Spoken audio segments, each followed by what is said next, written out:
About 200 million years ago, it's generally agreed, all of the land on planet Earth was together in one huge mass, a supercontinent called Pangaea. With the core of the Earth red-hot molten rock, this vast expanse of land, like a floating outer crust, gradually broke apart and formed the continents as we know them today. So the origins of this landscape lie deep in geological time. We've got to go back beyond 145 million years ago to the start of a period called the Cretaceous, where there was no land around here at all. At that point in time, the area that was Britain was basically deep tropical water. In fact, it was a long way south, a lot nearer the equator. The kind of oceans we're thinking of are kind of things that you would get around the Bahamas today. And within this warm ocean, billions of microscopic creatures over millions of years thrived and died, and all of their tiny skeletal bodies floated down to the bottom of this ocean, forming a kind of muddy ooze at the bottom of the sea. And because their bodies were made up of calcium, all of that calcium eventually produced a rock. It kind of cemented itself in a chemical process that you'd get if you were making cement. And within it there were burrows of lobsters and other creatures that eventually filled with silica and formed flint, which is the other big rock that we have around here. And all of that's taking place deep under the ocean. This goes on for millions of years. There's lots of cycles of climate change, but generally the planet is very warm. The planet is in a greenhouse state with lots of carbon dioxide. And so these bodies of tiny creatures are building up into a rock deposit that's hundreds of meters thick. A massive asteroid collides with Earth in the Gulf of Mexico, wipes out not only all of the land creatures, which are the dinosaurs, which go extinct at 65 million years, but most of the characteristic life forms in the sea, huge spiral-shaped ammonites and tiny microscopic creatures went extinct at this point in time. We then have climate change across the planet. The planet begins to cool, and we get new life forms, we get mammals developing and spreading, but we also get other changes happening deep under the ocean, because what is now Africa begins to move into what is now Europe and starts to push up these rocks in a great big series of folds and ripples, beginning with the Atlas Mountains in North Africa and the Alps in southern Europe, rippling out through northern Europe, eventually pushing up the chalk here in southern Britain into a big series of folds that go over the Weald 60 miles to the north and then drop down under London. It's at that point in time that the dry land that we now know as Britain becomes risen from the sea. If you stand on Wolstonbury Hill, you're looking out to the north into the Weald, an area of low-lying landscape. But originally, these were a whole series of rocks that are lifted up by the folding of the Alps moving into Europe. And as soon as they begin to rise up out of the sea, they start to erode and they start to wash away. And that's why the Weald is an area of low-lying landscape. Because it's counterintuitive, the area of uplift, because it's lifting up, fractures more, and ends up being a void. So the South Downs are the southern remnants of what would have been a dome of rock if it hadn't been eroded away. The South Downs are a really characteristic landscape. You know, they're very easily recognisable with these beautiful bow-headed hill fronts and dry valleys cutting through. None of the processes that gave rise to the South Downs and those shapes we can see in the world today, because they're all formed during ice ages.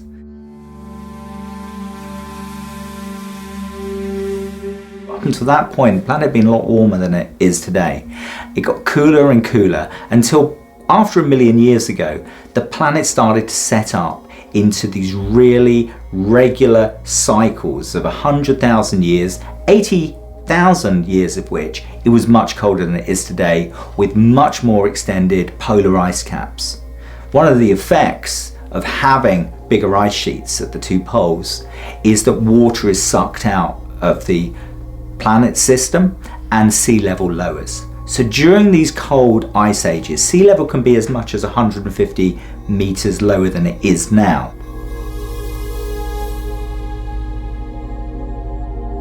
And the ice, at its maximum extent, once got as far as London, which is why the River Thames is bulldozed into the position it is now. It's during these cycles of profound change in terms of the arrangement of ice and water on the planet that the features that we see in the landscapes around us have been formed. Now, southern Britain was never glaciated. It was never under an ice sheet. That halted at London. But we're only a few tens of miles south of a wall of ice that's hundreds of meters thick. It would have been intensely cold here for tens of thousands of years on end. During periods of warming, either in the spring, during relatively warm periods, or coming out of ice ages, all the ice, the permafrost that's forming in the soil has to go somewhere. And where it wants to go is sometimes 150 meters lower than where we are now, the sea. And so there's a huge amount of energy locked up in that permafrost and in that ice, and that carves out the landscape we can see today. If we look to the south of Wolstonbury Hill, we can see the great dry valley that the London Road now goes to. If we went back to the end of the last ice age, that would have seasonally been a torrent of meltwater, washing away flint, washing away chalk. At the same time, permafrost is melting on the valley sides and you're getting mud flows bringing down flint and chalk into the valley bottoms. These would have been really dramatic processes. So when we see features like the London Road Dry Valley or something as stark as Devil's Dyke, what's formed them is melting ice under permafrost conditions. And that played out over hundreds of thousands of years, multiple ice age cycles, is what's given rise to the South Downs landforms that we can see today and their characteristic features. So the Ice Age is also the period in which we see humans first appear in Europe and then in Britain. Our genus Homo begins in Africa maybe as long ago as 3 million years. But it's not until 1.5 million years ago that humans first appear in Europe. And then by just after 1 million years ago, we start to find the first traces of humans in Britain. All the landscapes of the South Downs have been too eroded to ever hope to find anything as old as 1 million years. But by the time we get to 500,000 years ago, we start to find traces in the forms of flint tools, and if we're lucky, butchered animal bones, and sometimes the fossilized remains of these early humans themselves here in Sussex. And within 2 or 3 miles of Wolstonbury Hill, especially around Hassocks and around Poynings, these tools have been found. And we found the bones not only of cold-loving animals like woolly mammoth and woolly rhinoceros, and the horses and reindeer that would have been around during the cold periods, but in the warm periods there's also exotic animals like straight-tusked elephant, hippo, rhinoceros, lots of the kinds of animals that we'd find here today as well, your deer, your badgers and birds. But humans couldn't stay here all the time. We're going through these cycles of climate change, of global warming and global cooling, and during the coldest periods it's just too cold here in southern Britain. Southern Britain is too far north on the planet to support human populations. So what the archaeological record shows us is humans have come to Britain and flourished and then had to leave again on at least 10 separate cycles. We are the 10th attempt to stay and colonize Britain. So the last of these cold stages, the last ice age, had ended by 11,000 years ago. And this warm period that we're in now began just like any other warm period. Global temperatures started to rise, permafrost gave way to open grassland soils, and trees started to colonize through northern Europe, First of all birch, then willow, some juniper, and then eventually behind them more warm loving trees like oak and elm and hazel. And within this changing landscape, going from cool open environments to warm forest environments, humans are adapting and changing. And so we find the archaeological record of Mesolithic people, the Middle Stone Age, and there's abundant evidence for them around here, not only from the sandy areas of Sussex and Hurstbeer Point, but also nearby on Clayton Hill.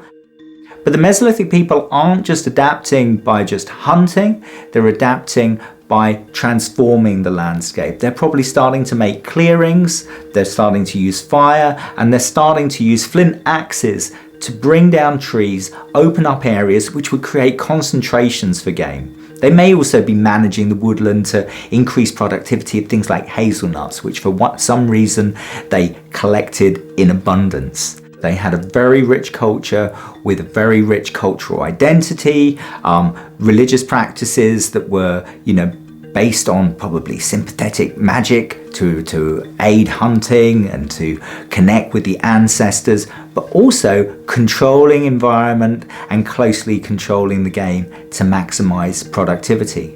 And their way of life continues on in this landscape for thousands of years until there's a very sudden change. And this sudden change comes with the arrival of what we think are new people coming into this landscape around 6,000 years ago. They're bringing with them the knowledge of agriculture, growing crops and transforming animals through selective breeding into the domesticated forms that we see today. And they are transforming the landscape by mining, raising monuments to the dead in the first barrows, and creating the first enclosures. Large circular enclosures cut in chalk in the landscape. That's the first evidence of monumentality anywhere in Northern Europe.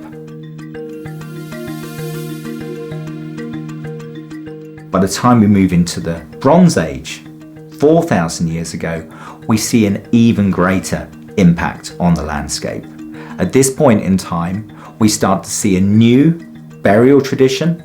Gone are the long and oval barrows of the Neolithic, which have far more collective burial, and we start to find the isolated round barrows, a variety of forms of them that we can see along the ridges of the downs.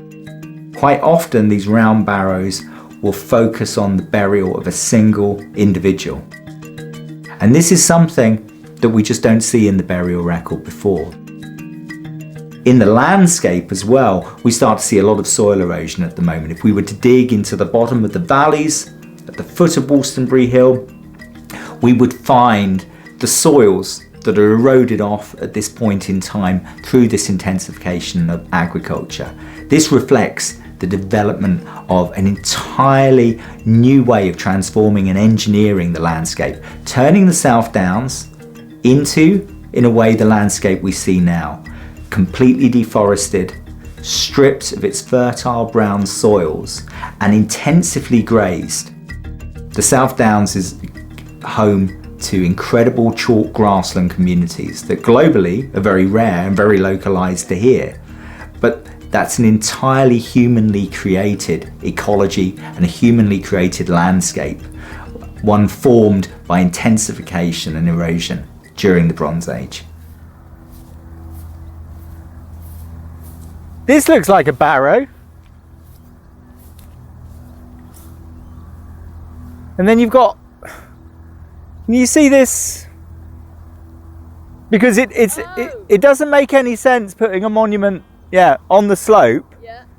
But this is now on the spur. Yeah. And then there's a round barrow up there. Over there. So am I standing on the sort of southern edge of it then? Yeah. This looks like the centre of it. It's bronze. I'm sure that this is Bronze Age, and that's just a round barrow. Yeah, it's just a flat platform barrow. So we've got platform barrow there, round barrow there. It's cross ridge dike there. And isn't that's a cross-ridge dike there as well, isn't it? Well, it looks like one actually. Yeah. I'd never noticed that before. Yeah. You know, you can see a very definite northern edge to it. So I drop down here and then I can see I'm walking around it here. And then, yeah, round to there. Yeah. This mound behind me is one of the most conspicuous features in the landscape of a new type of funerary practice that begins in southern Britain around 4,000 years ago. Coming with the earliest arrival of bronze objects into the landscape, we start to also find round mounds that we call barrows, which are part of this funerary landscape. The mound itself would have originally been made out of chalk. What we can't see is underneath me here is a circular ditch that would have been excavated into the ground, and chalk from that ditch would have been piled into the middle of the circle, raising up a large conspicuous mound. And Wolstonbury Hill has at least two very good examples, this round barrow here, and a few hundred meters to the northwest, a platform barrow of similar size but not quite as high. Now, unfortunately, a lot of the barrows became the target for artifact hunting during the 18th and 19th century, and it doesn't seem as this barrow escaped that plundering of local barrows for funerary urns and maybe ornamentation that went with it. If you look in the middle of the barrow here, you'll see a large depression, and I don't think that's a coincidental bit of gravel digging. It looks as if this barrow was robbed maybe as much as 200 years ago.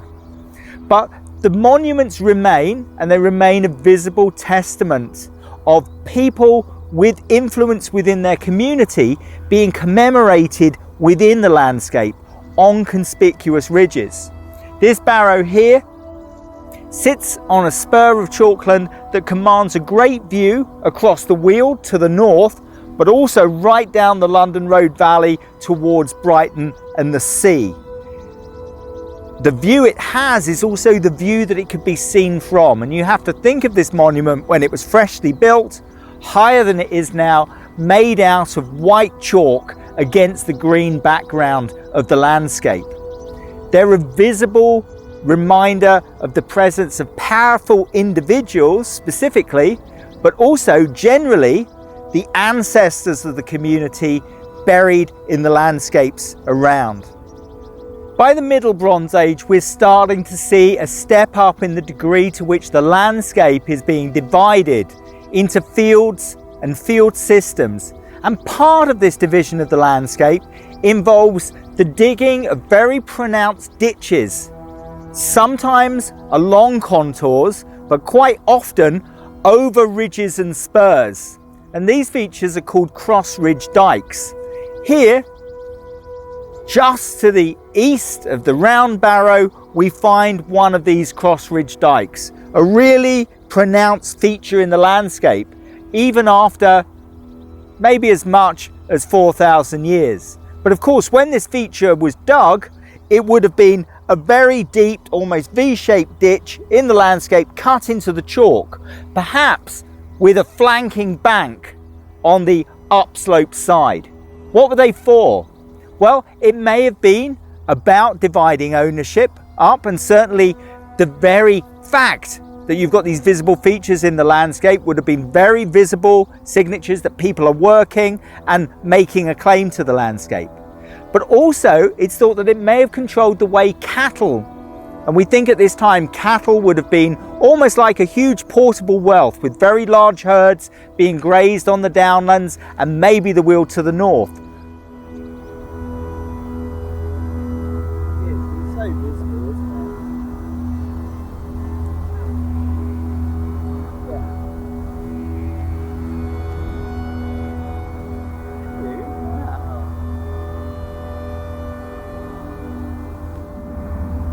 We're now very close to the summit of Wolstonbury Hill itself, and we're on the southern flank of Wolstonbury Hill, and behind me over there you can see off in the distance the earlier Bronze Age round barrow, and then behind it, just on the ridge, you can see the Middle Bronze Age cross dyke.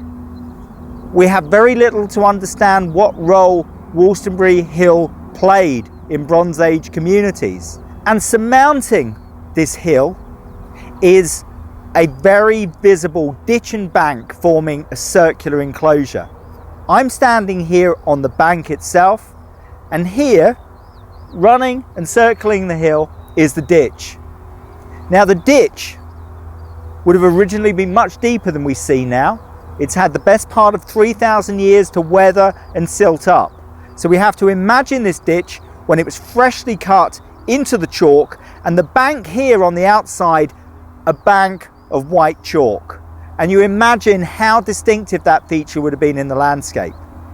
So why go to that incredible effort to enclose an entire high hill? Well, this comes at the end of the story of the Bronze Age landscape. Away to the southeast, we've already seen the early Bronze Age round barrow and the first indications of intensification of the landscape in agriculture with the Middle Bronze Age cross dyke.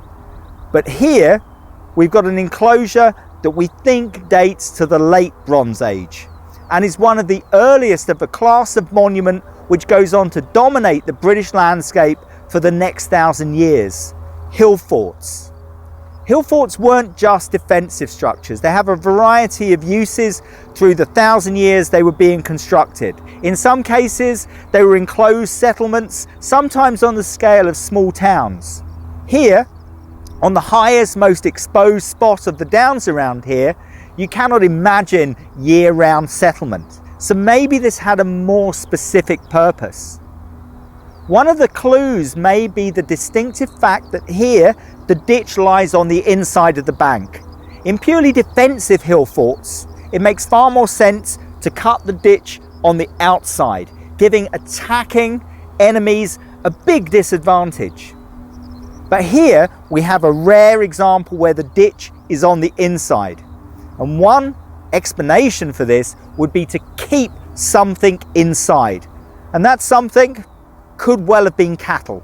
But it's no simple circular field. This is a statement of power. This is a statement of wealth. To think of the amount of labour to construct a monument of this scale in such a high point in the landscape, such a visible point in the landscape, means something. It's showing particular members of the community, particular families within the landscape are controlling and commanding not just territory, but also people. And in that way, Wolstonbury is as much a demonstration of Bronze Age elite power and wealth as the personal adornments. Here we have a landscape demonstration of landscape scale power. There is another circular prehistoric monument, a mysterious earthwork, built on the same swathe of chalk in the south of England, with ditch and bank, which is rather better known than Wolstonbury Hill. Of course, Stonehenge also has some stones standing inside the circle. And on Salisbury Plain, where the iconic stones stand at the western edge of the underlying chalk formation, it's a great deal flatter than the South Downs, but it is the same swathe of prehistoric ground. Were the scheduled monuments on Chantry Farm and Wolstonbury Hill created in the same era as Stonehenge? Yes, they are likely contemporaries. For over 1,000 years, huge effort was expended to create these iconic monuments at highly visible points in the landscape. In making this documentary, we stumbled across the nuances of a henge versus a hill fort, and a variety of differing opinions as to their designations and uses.